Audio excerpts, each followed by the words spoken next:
Morjesta vaan. Ruvetaan laskea paskaset pesunesteet nyt pois moottorista, eli siellä on ollut nyt se sitruunahappo, niin löräytetään ne tuonne vattiin, puretaan vaikka tuosta tuo lämpäriletku irti ja lörrytellään ne sinne ja kaetaan vaikka kannulla kirkasta vettä tonne ja pikkuinen huuhtelu ja sitten ruvetaan riippiä moottoria auki. Lämpäriletku menee tuonne sylinterin alapintaan, niin jospa se on hyvä paikka sitten laskettaa pois. Miksi tuo on ihan pikimustaa tuo vesi?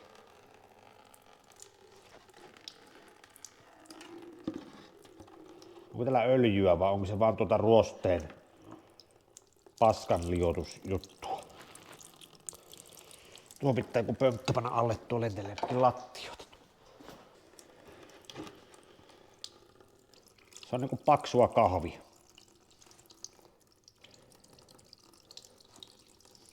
Kyllä tää haisee sitruunahapolle. Olisiko se vaan sitä pinttynyttä ryönää, mitä se on liottanut irti, niin eihän sitä mikään vannon, vaikka siellä on öljyä joskus tonne vesitilaan päässytkin. Eihän se ole pois sulettu. Kannen kauttahan sinne saattaa lörähtää öljyä. Kyllä sillä kansihommaa varmasti meillä kuule on eessä. Kaetaan vähän vettä tänne perään ja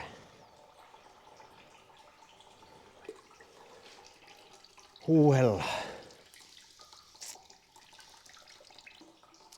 Onpa kyllä kamalan väristä vettä.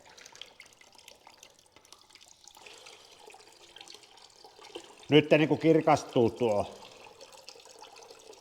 neste, kun se tuli se liotettu neste sieltä pihaa.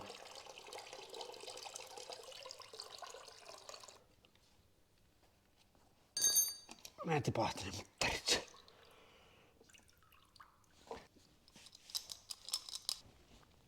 Mä raavin nyt tästä näitä vesipumppuja ja termarikoteloita nyt ekana pois.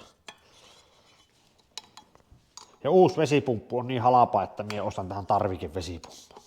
Se on mun suunnitelma. En rupea edes yrittää tämän kunnostusta.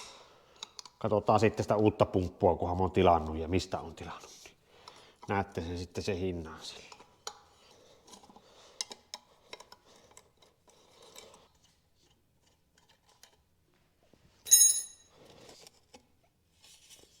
Täällä on muuten vielä vettä täällä letkussa. Joo, hurahti. Noin.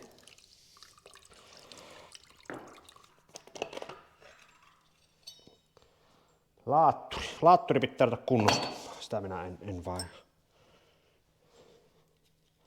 Sehän latasi vielä tuolla tuuri.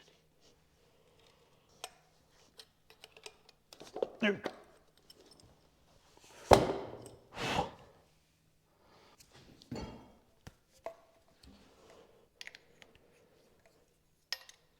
Mä oon avaimet tänne mihinkään väliin. Miten ne on kasannut ihan oikeasti sillä tehtaalla näitä satoja tuhansia, kun ne on avaimet väliin. Siellä on 3 ukkoa ollut pyörittämässä 2 mutteria.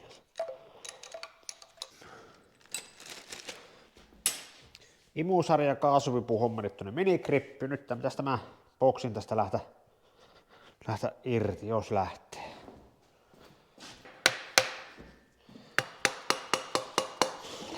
Nythän se lähtee. Onhan se paskanen.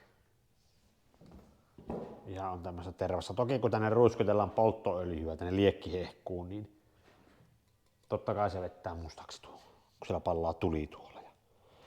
Minkälainen tämä kannen rakenne täällä sitten oikeasti on. Öljyä ja semmoista nöyhtäähän sillä väkisellä on. Vesipumpuosaat, voidaan panna nämäkin siiven kiinnityspultitkin tänne samaan pussiin. Jos tämä pumppu mulla nyt todennäköisesti vaihtuu, niin en kehtaa tätä kyllä ruveta kunnostaa.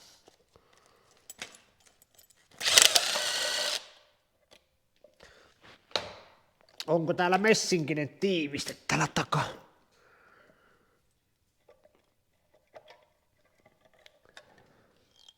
Täällähän on messinkilaippa. Aivan. Tätä se yksi kommentoi, että täällä voi olla messinki. Tiivis täällä on semmoinen. Tuo umpiperä. Eli pultit menee täällä öljypessään ihan selvästi. Ja jos tämä laippa vuottaa ja nämä pultin kautta tulee öljyä, nehän pääsee tänne vesipumppuun sitten se öljy. Tuo on roskanen tuo pumpun sisuus. Tosi paljon paskaa tuolla pumpussa. Tää tosiaan voi mennä öljy tosiaan veesekkaan. Teoriassa kyllä.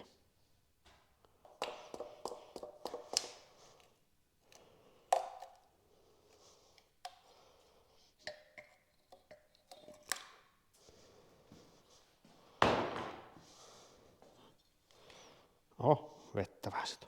Ovella laippa, kun tämmönen pitkä kiinnike. Varmaan se, että se ei tärinästä lähde sitten repiemään. Aika raskas osa tää on. Siellä on jonkun verran tuo sitruunahappo syövyttänyt sitä isoa ruostekertymää pois, että tämä on jo vähän oikeastaan hyvänkin näköinen. Tää kun pannaan ultraanin pesuriin ja katsotaan mitä tulee, niin voi olla ihan valmis osa.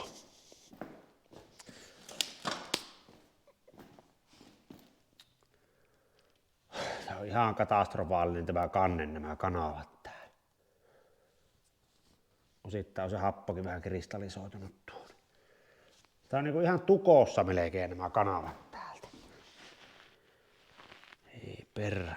Mä arvasin, että mä oon ihan kivettynyt umpeen tämä. Kyllä mulla tulee kanneosto tähän vehkeeseen. Mulla on ihan 125% varma, että uusi kansi on laitettava.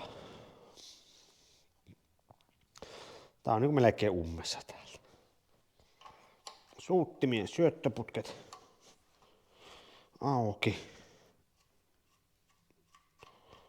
Nämäkin oli kohtuulla jossain jätetty. Kyllä ovella tää yksi on näin pitkä.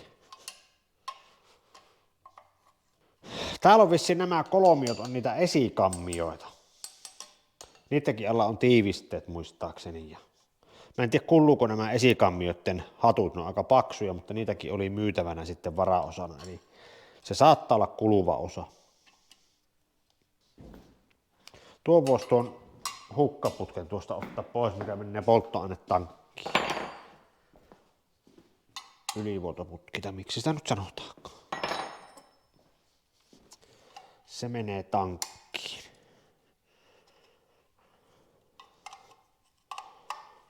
Pannaan sen moottoripahvilaatikko osiin. Nuo irti. Nyt on riivitty kannesta periaatteessa kaikki irti. Aukaistaan venttiilikoppa, katsotaan minkä näköiset siellä on venttiilistöt. En ole vielä ikänään sen ostamisen jälkeen vielä aukassut. Tuo on aika karu tuo. Vesipesät on aika karut ja jonkun verran paskaa tuolla imusarjan puolella. Ja toivon mukaan tämä venttiilin koppaus ei olisi ylikiristetty. Tääkin on vuotanut öljyä täältä jostakin takkaa.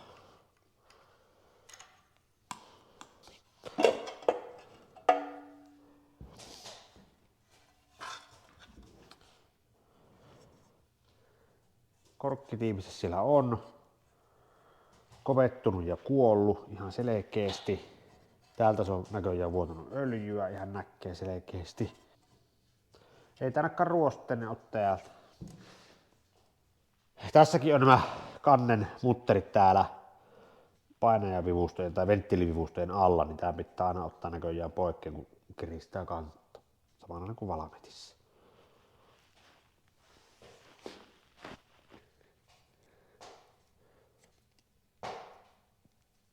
Tämmönen vähän kuiva oloinen. Toki tää on nyt seissyt aika kauan tää moottori mulla, mutta tämmönen vähän kuiva oloinen on tämä. Tämä näin, mutta kyllä täällä niinku öljyä on, mutta toki kun se on seissyt mulla pitkään öljyt pois laskettuna, niin se on kuivanut sitten. Ja tuoltahan pakenee öljy sitten tonne nokka-akselin puolelle. Laskeutuu tonne alas.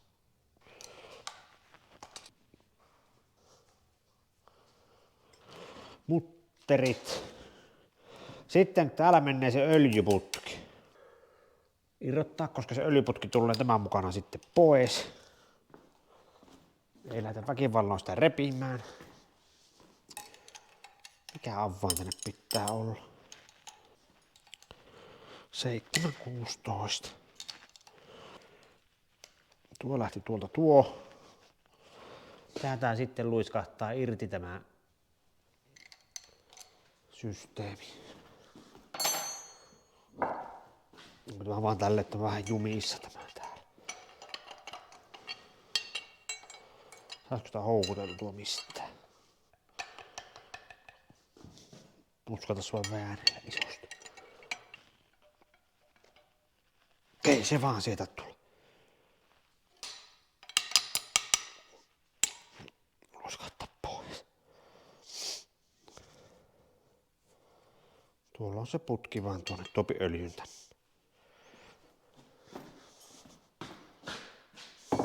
Mikä on tuo käypi? 916. Joka ikinen mutteri aina eri avaimella. Otetaan tää 3 täältä nyt auki.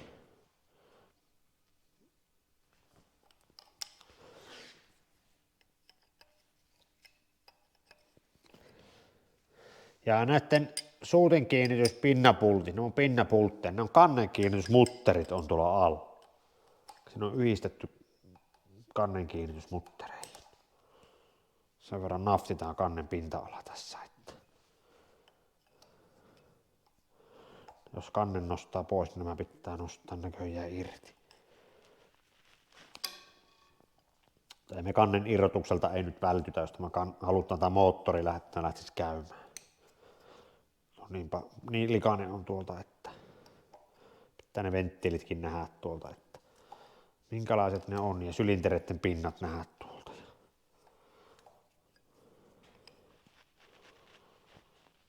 Se, että onko tämä kuivaputkikone vai märkäputkikone, niin sitä tietoa ei ole varmaksi löytynyt mistään.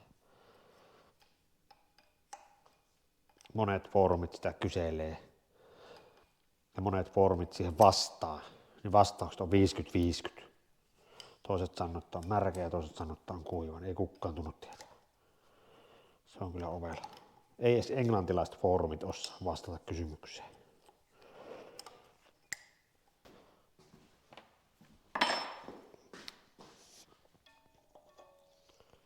Tää lähti pruutta kuule ihan vaan nostamalla pois. Mihin mä kippaan tuo dieselin jämään tuo. Kyllähän se varmasti likainen on tuo sumuttelija sinne. Onpa lyhyt tämä pruutta ja niin ei tuolla mitään putkea ole. Siinä on pohjatiiviste, eli tuo kupariprikka, se on ihan matala kuoppa tuolla. Mä näytän kohta, mutta merkkaan nyt vaan nämä ensin. Samanlaisia vähän ruosteisia, nokisia.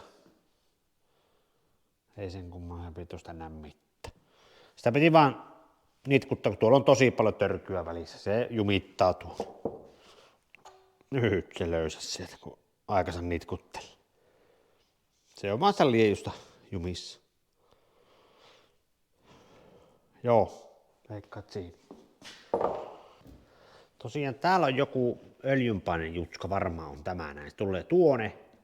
Ja jatkuuko se sitten letkuna tänne näin. Ja tämä yläputki, se viepi öljyn tänne kannen yläossaan. Niin siitä lähtee sitten se pikkuputki tänne venttiilin painajiin. Tämä on venttiilin painajien paineöljyputki. Tuosta kun me otetaan turpolle sitten se paineöljy. Riittääköhän tässä öljynpaine tässä vehkeessä syöttämään turpoa sitten esimerkkinä. Tuohon joku T-haara, kun rämplätään kiinni, niin saadaan paineöljy sitten. Näin se on. Röttäpä kannen repimpää irti. Eli tässä Dextan F3, tämmönen F3 Perkinsi, ei A3, vaan F3. Kirjassa lukee kannen aukaisu-ohje silleen, että päinvastainen järjestys, missä kiritään. Kaikissa moottoreissahan se ei ole samanlainen se avausjärjestys. Tässä on 15, niin tuosta lähdetään, sitten se hyppää tuonne 14. Lähdetään väärässä järjestyksessä nyt aukaisemaan tämä kansi tästä irti ja kopsutellaan tämä sitten kansi pois ja sitten meille karu totuus alkaa paljastua. Siitä lähtee numero 15 auki.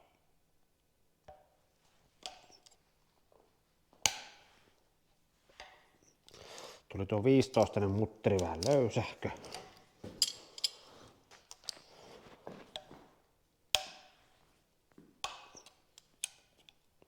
Nyt ei ole paluuta enää, kun tää on löysätty.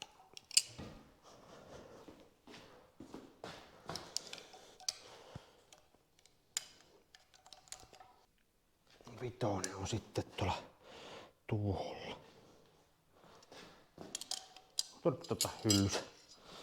Sehän se mielenkiintoinen on kirja nämä suuttimien mutterit sitten, kun sinne ei mene hyllysä.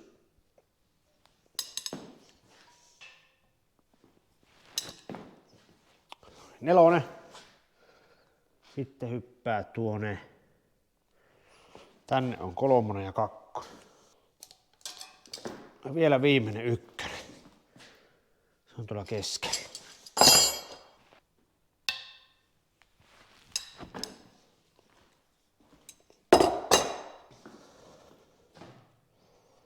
Ei muuta kuin mutterit pois.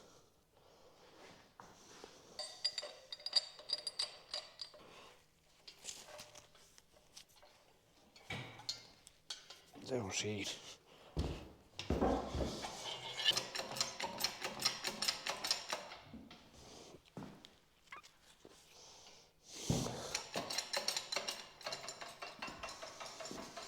Tuo se jäpi. Sehän liikahti se kansi sitten. Katsotaan, että repiä mikki. Öljyputki tuolta saattaa. Nyt tuo. Öljyputki.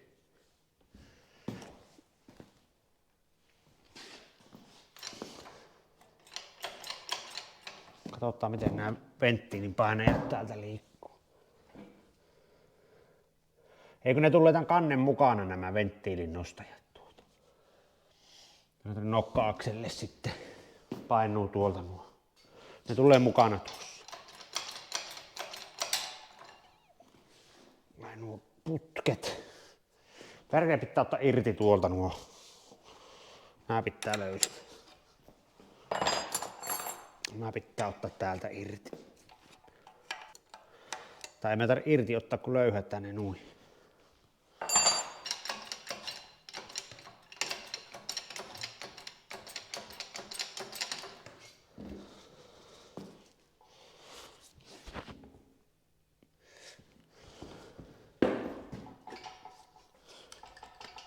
Eikö se nousisi sitä? Sehän tullaan siitä ylös.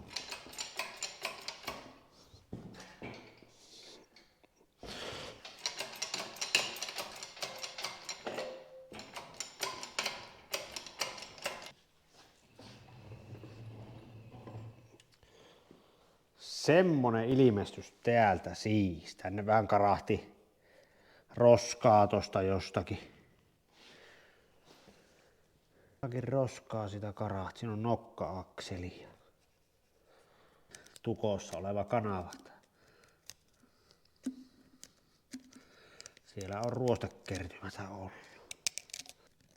Joo.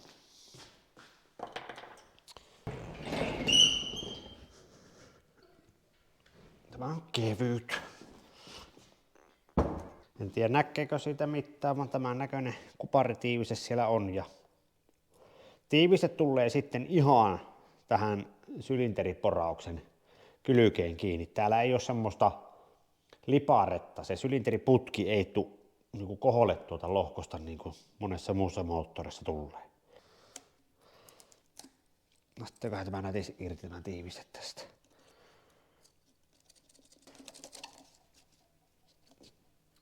Ei muuta kuin kato uudestaan vanhalla tiivistellä, kato lähiään.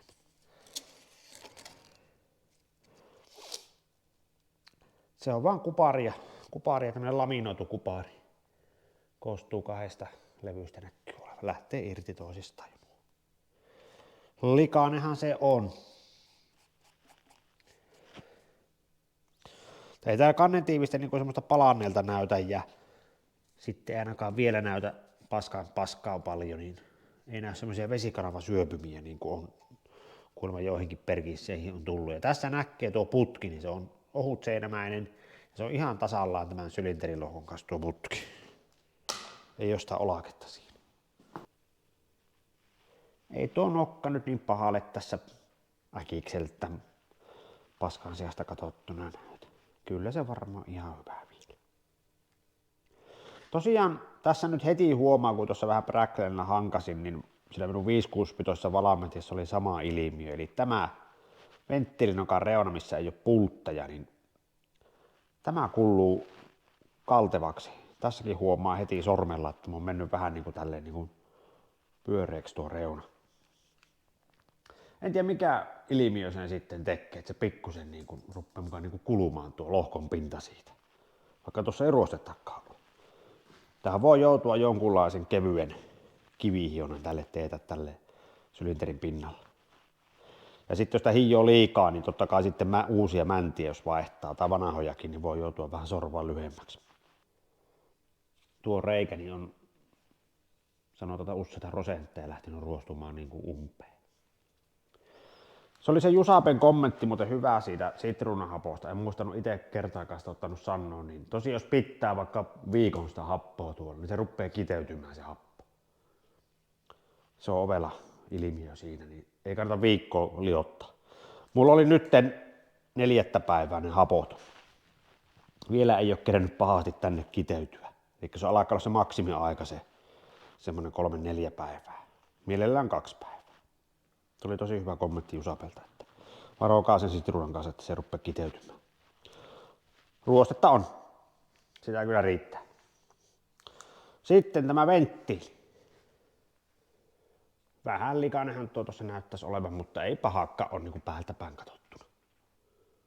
Tässä on sitten nämä niin sanotut venttiilin painajat, venttiilitangot, niin nuo lähtee pois, kun pyöräytetään tuo mutteri tuosta. Se luiskahtaa alakautta sitten pois. Ja tuossa on tuommoista lautaset, nuo tulee niitä nokka-akseleita vasten sitten. Tuossa on kun stanssatut varaosanumerot tuossa lautasen pää. Nuo ei ollut pahan näköisetkään, kun tuota pohjakin tuolta vähän kahtelee, niin ei ollut pahan näköiset. Kyllä sillä öljyä on ollut.